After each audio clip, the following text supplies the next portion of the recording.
Bonjour, bien-aimés, vous qui aimez le Seigneur Jésus-Christ de tout votre cœur, bienvenue au Centre international Espérance et Vie, le centre où les personnes découvrent et entrent dans leur destinée en Christ. Nous avons commencé une série de messages sur le baptême du Saint-Esprit ou le baptême dans le Saint-Esprit, selon ce qu'on veut entendre. Mais nous avons, dans le premier message, démontré l'importance du baptême du Saint-Esprit en partant de l'exemple par excellence, le divin exemple qui est celui de Jésus. Dans Actes chapitre 1, Jésus, avant de partir, avant d'aller au ciel, il a recommandé, Acte 1 au verset 4, comme il s'est trouvé avec eux, il leur recommanda de ne pas s'éloigner de Jérusalem, mais d'attendre ce que le Père a promis, ce que je vous ai annoncé. Leur dit-il, car Jean a baptisé d'eau, mais vous, dans peu de jours, vous serez baptisés du Saint-Esprit. Et il va expliquer ce baptême. Vous serez baptisés du Saint-Esprit. Et il va expliquer ce baptême. Il dit, vous recevrez une puissance. Vous recevrez une puissance car le Saint-Esprit surviendra sur vous. Et vous serez mes témoins à Jérusalem, dans toute la Judée, dans la Samarie, jusqu'aux extrémités de la terre. Vous recevrez une puissance. Et c'est la dernière parole que Jésus a prononcée sur la terre. Après, il est parti au ciel. Combien c'est important, ce n'est pas une option. Je sais qu'il y a beaucoup d'églises qui préfèrent ne pas en parler et d'autres en parlent mais ne pratiquent pas. Ils n'encouragent pas les chrétiens de pratiquer le parler en langue, de manifester les dons spirituels. Ce sont des résultats du baptême du Saint-Esprit. Aujourd'hui, nous allons commencer par le premier baptême du Saint-Esprit qui s'est passé à Jérusalem les jours de la Pentecôte. Alors, quand Jésus est parti, ils se sont réunis dans la chambre haute. Ils étaient environ 120 personnes. Et pendant 10 jours, ils ont persévéré. Donc, Acte 1 au verset 14, ils persévéraient dans la prière, demandant cette promesse. Pendant 10 jours, ils étaient enfermés. Ils ne savaient pas ce qui allait se passer. Mais ils avaient une idée, parce que quand l'Esprit Saint est venu sur Jésus, les choses ont totalement changé dans sa vie. Il a commencé son ministère à 30 ans. Avant 30 ans, il n'y a aucun démon, il n'y a aucune maladie qui l'a guéri, il n'y a aucun démon qui a été chassé par lui. Il rentrait dans la synagogue et rien ne se faisait. Mais lorsqu'il a été revêtu de la puissance d'en haut, lorsque l'Esprit Saint est venu sur lui, lorsque l'Esprit Saint l'a rempli, il a totalement commencé son ministère et il a changé l'environnement spirituel d'Israël. Mais bien aimé, le baptême du Saint-Esprit, ce n'est pas une option, c'est la promesse du Père. Bien entendu, il y a des églises qui ont pris donc ça comme même la source du salut, ou comme quelque chose quand tu parles en langue et tu penses que c'est suffisant, mais je vous rappelle que la parole de Dieu, c'est l'esprit, c'est l'épée de l'esprit. Même quand tu parles en langue, même quand tu prophétises, c'est selon la parole de Dieu, c'est selon Dieu. C'est d'abord la parole et puis l'esprit. Alléluia. La parole et l'esprit, ils vont ensemble. L'esprit et la parole et l'esprit. Au commencement, il y avait l'esprit qui planait. Et la parole est venue, la parole créatrice. Et lors du baptême de Jésus, la parole est dans l'eau. Et l'Esprit est venu sur lui. Et il a commencé son ministère. Ça sera ton cas aujourd'hui au nom de Jésus. Ils vont persévérer. Et la Bible dit dans Acte 2, le jour de la Pentecôte, ils étaient tous ensemble dans le même lieu, en train de prier pendant 10 jours pour recevoir la promesse du Père. Tout à coup, il vint du ciel un bruit comme celui d'un vent impétueux Il vint du ciel, ne vient pas de l'enfer. Il ne vient pas de ce monde. Ce n'est pas l'esprit de ce monde. Ce n'est pas l'esprit de l'enfer. Ce n'est pas l'esprit humain. Ce n'est pas l'esprit d'humanisme. Il vient du ciel, là où Jésus est assis à la droite de Dieu. Il déverse le Saint-Esprit. Tout à coup, il vint du ciel comme un bruit d'un vent impétueux. Il remplit toute la maison où ils étaient assis. J'aime ce texte, j'aime beaucoup cet aspect. Il remplit toute la maison où ils étaient assis. L'atmosphère de la maison a changé. L'atmosphère de l'église a changé parce que l'atmosphère est remplie de la présence du Saint-Esprit, comme un vent, comme un souffle nouveau qui remplit la maison. Le souffle du malin sort. Le souffle humain n'a plus n'a plus le dessus. C'est le souffle de Dieu qui remplit la maison. Et des langues semblables à des langues de feu leur apparurent séparées les unes des autres et se posèrent sur chacun d'eux. Chaque personne a reçu une langue de feu. Et quand la langue de feu s'est posée sur chacun, ils furent tous remplis du Saint-Esprit et se mirent à parler selon que l'Esprit leur donnait de s'exprimer. Ils se mirent à parler selon que l'Esprit leur donnait de s'exprimer. Ils se mirent à parler. Ils se mirent à parler. Et leur bouche devient la bouche de Dieu. Leur bouche est remplie des paroles de Dieu. L'Esprit Saint est là. Il est rempli maintenant. Il commence à parler en langue. En d'autres langues, selon que l'Esprit leur donnait de s'exprimer. Ils parlaient en d'autres langues. Ils parlaient en d'autres langues, selon que l'Esprit leur donnait de s'exprimer. Alléluia. Mais Dieu voulait donner la preuve à ces gens qui sont venus de toutes les nations, qui sont venus à la Pentecôte juive. Il voulait donner la preuve qu'il y a une autre Pentecôte de la nouvelle création qui est en train de se passer. Il y a une autre Pentecôte de la nouvelle création. La nouvelle humanité, ceux qui croient en Christ, ceux qui ont reçu la parole de Christ, ceux qui ont reconnu que Christ est leur sauveur. Il y a une autre Pentecôte qui se passe. Alléluia. Ils sont remplis du Saint-Esprit. Les lieux où ils étaient remplis, l'atmosphère change. L'atmosphère du lieu a changé. Les démons se sont enfouis. La chair s'est éteinte. L'esprit humain est imbibé, il est avec l'esprit de Christ. L'Esprit Saint remplit les personnes. Il commence à diriger leur bouche. Il commence à parler au travers de leur bouche, selon que l'Esprit leur donnait de s'exprimer. Bien sûr, ici, il y a eu, parmi les 120, ils ont parlé à des langues, à des différentes langues. Et au verset 8, il dit, comment les entendons-nous dans notre propre langue à chacun, dans notre langue maternelle? Parthes, Mède, Élamite, ceux qui habitent la Mésopotamie, la Judée, la Cappadoce, le Pont, l'Asie, la Phrygie, la Pamphylie, l'Égypte, les territoires de Libye, voisines de Cyrène, et ceux qui sont venus de Rome, juifs et prosélytes, Crétois et Arabes. Comment les entendons-nous parler dans notre langue maternelle des merveilles de Dieu? Ils étaient étonnés, ils parlaient des merveilles de Dieu dans les langues qu'ils ne connaissaient pas, des langues qui n'ont pas appris, mais les langues qui étaient intelligibles. Des langues qui étaient intelligibles. Des langues qui étaient intelligibles. Mais imagine-toi un brouhaha de langues intelligibles. 120 personnes sont en train de parler chacun. L'un parle en arabe, l'autre en italien, l'autre en grec, l'autre il parle le crétois, l'autre porte à l'époque en Égypte, n'était pas purement arabe, il parlait l'égyptien. Alléluia. Le territoire de Libye qui n'était pas encore sous l'influence de l'islam, il parlait d'autres langues. Toutes ces brouhahas, la Mésopotamie, il parlait des langues et des langues. Et tous, imagine-toi dans une assemblée où vous tous vous parlez chacun dans sa langue, ça sera déjà une cacophonie, un brouhaha.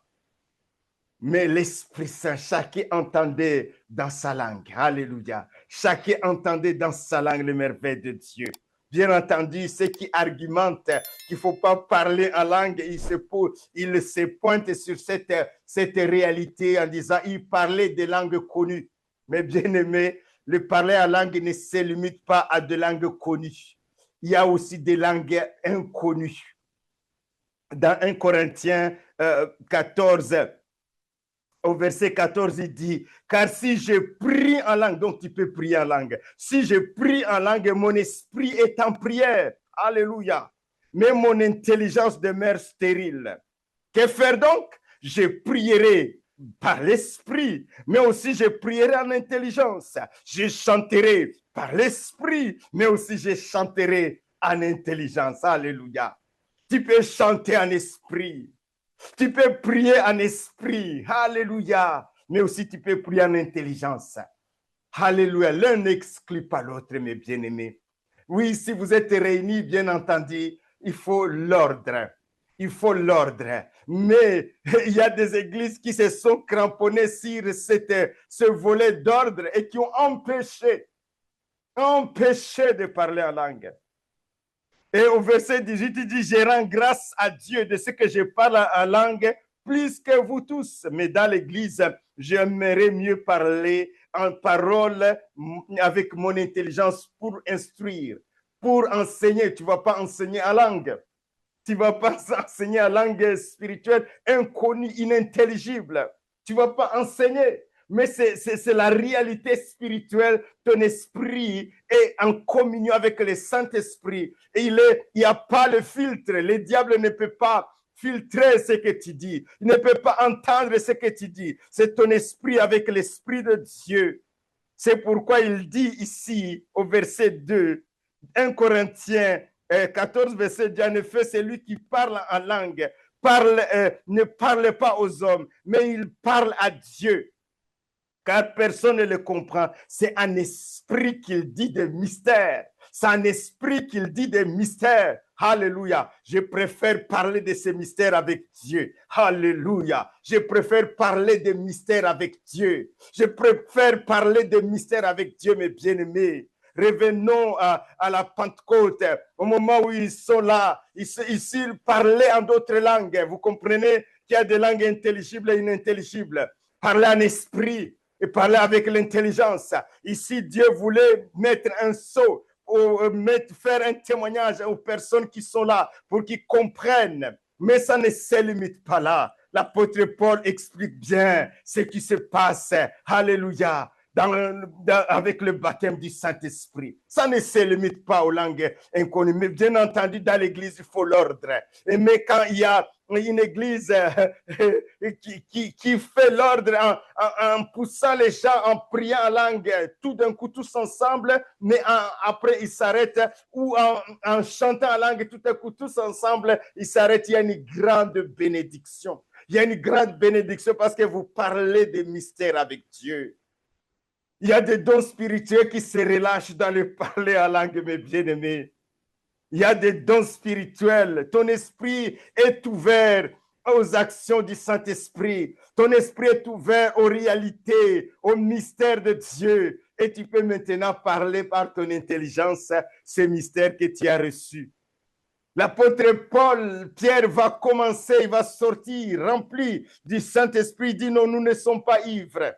Nous ne sommes pas ivres, mais c'est ici la promesse de Joël qui a dit dans les derniers temps, je répandrai mon esprit sur toute chair. Dans les derniers temps, il parlait de ce temps-là. Quand Jésus viendra, quand il va nettoyer par son sang, quand il va donner sa vie, nettoyer, quiconque croit en lui, quiconque entre en relation, en communion avec lui, il passe de la mort à la vie, de la puissance de Satan à la puissance de Dieu, du royaume des ténèbres au royaume des lumières. Il est éligible. Il dit dans les derniers temps, je répandrai mon esprit sur toute chair, vos fils et vos filles prophétiseront et vos jeunes gens auront des visions. Oui. Et vos vieillards auront des songes. Sur mes serviteurs et sur mes servantes en ce jour-là, je répandrai mon esprit sur toute chair. C'est ce qu'il explique, il dit au verset 33, élevé à la droite de Dieu. Il a reçu du Père le Saint-Esprit qui avait été promis.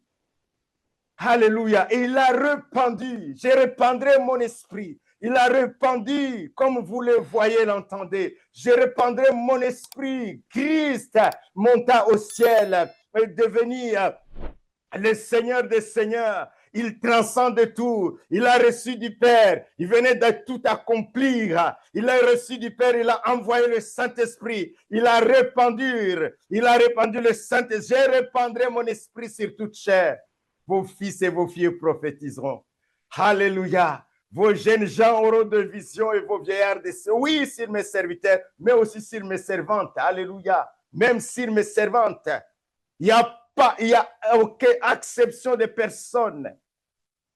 Alléluia. Oui, il va, après avoir entendu ces paroles, bien sûr, le Saint-Esprit vient avec une conviction du péché.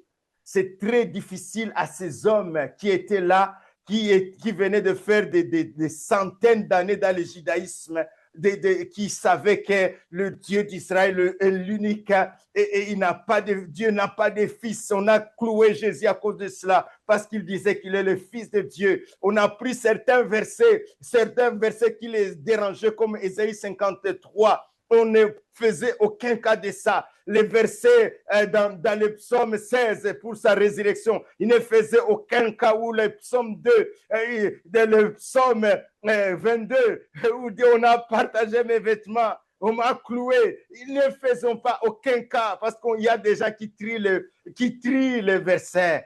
Prenez toute la parole, mes bien-aimés, et venez avec le Saint-Esprit pour être enseigné par Dieu lui-même. Par le Saint-Esprit. Mais bien aimé, c'est le divin enseignant qui vient. C'est le paraclète qui vient. C'est le divin, ce n'est pas disant qu'il y a une religion qui dit non, le paraclète viendra. Jésus a parlé de cet homme qui allait venir instaurer une autre église. Ici, c'est le Saint-Esprit. Ce n'est pas une personne, c'est le Saint-Esprit. C'est la personne divine, mais d'esprit. Alléluia. Ce n'est pas une personne dans un corps physique, c'est le Saint-Esprit. Il convainc, après avoir entendu ces paroles, le cœur vivement touché. Hommes, frères, que ferons-nous? Ils ont été touchés par les paroles qui sortaient de la bouche de Pierre parce qu'ils étaient poussés par l'Esprit. Ils parlaient en langue, ils parlaient en d'autres langues selon que l'Esprit leur donnait de s'exprimer. Ils s'expriment par l'Esprit, les paroles pénètre le cœur des gens. Il dit, que ferons-nous? Nous sommes perdus. Si Jésus-Christ est le Messie et que nous n'avons fait aucun cas de lui. Nous sommes perdus. Il dit, non, tu n'es pas perdu parce que je prêche pour que tu le saches et que tu reçoives Jésus-Christ comme sauveur personnel. Tu n'es pas perdu. Jésus est vivant. Il est ressuscité, il est vivant. Pierre dit, repentez-vous et que chacun soit baptisé au nom de Jésus pour le pardon de vos péchés et vous recevrez le don du Saint-Esprit. Alléluia. Que vous soyez baptisés dans le nom de Jésus pour le pardon de vos péchés. C'est lui seul qui a versé son sang pour nous pardonner, pour que le Père nous soit réconciliés avec le Père et vous recevrez le don du Saint-Esprit. Car la promesse est pour vous, pour vos enfants. Alléluia. Pour tous ceux qui sont au loin, en aussi grand nombre que le Seigneur notre Dieu les appellera. Qui est pour tous ceux qui sont au loin, c'est votre promesse. Au loin en termes d'espace, mais aussi en termes de temps. Aujourd'hui, c'est ta promesse. Si tu crois en Jésus, c'est ta promesse. Que dois-je faire? Recevez le Saint-Esprit par la foi. Recevez le Saint-Esprit au nom de Jésus par la foi. Recevez le Saint-Esprit là où tu es. Si tu as soif, viens à Jésus. Nous avons vu dans l'introduction l'importance du Saint-Esprit. Si quelqu'un a soif, qu'il vienne à moi et qu'il boive. La Bible dit, il dit cela de l'Esprit. Viens à Jésus et boire. Viens à Jésus, recevez le Saint-Esprit. Recevez le baptême du Saint-Esprit. Recevez l'attouchement de Dieu. Au moment où je prie, saisissez cette parole. C'est ta promesse. La promesse est pour toi. Saisissez, soyez baptisés du Saint-Esprit. Rangandorosi katakarandorosia. Soyez baptisés du Saint-Esprit au nom de Jésus. Rakaseti yangondoro sakasetia. Rengandoro soko sakasata yandorosia. Ringendoro sakarandere. Soyez baptisés du Saint-Esprit dans le nom de Jésus. Rangandoro kotakasa. La promesse est pour toi. La promesse est pour toi. Soyez baptisés du Saint-Esprit dans le nom de Jésus-Christ. Karasura. Rengende rengandoro soko sikatakase. Rakasandangandoro sakasetia. Soyez baptisés du Saint-Esprit. C'est ta promesse. Si tu crois en Jésus, si tu as cru en Jésus, si tu as été baptisé d'eau au nom du Père, du Fils et du Saint-Esprit, si tu t'es repenti de tes péchés et tu as cru que Jésus est ton seul sauveur, le seul chemin, la vérité, la vie, recevez les dons du Saint-Esprit. Alléluia. Mes bien-aimés, ce n'est pas une option. C'est la dernière parole que Jésus a prononcée. Ce n'est pas une option. Et combien c'est merveilleux. Je vous donnerai des témoignages par rapport à cette réalité. Soyez vraiment encouragés, recevez le baptême du Saint-Esprit. Soyez assoiffés. Si quelqu'un a soif, qu'il vienne à moi et qu'il boive. Recevez le Saint-Esprit dans le nom de Jésus. Recevez le Saint-Esprit dans le nom de Jésus. Alléluia. Amen, amen.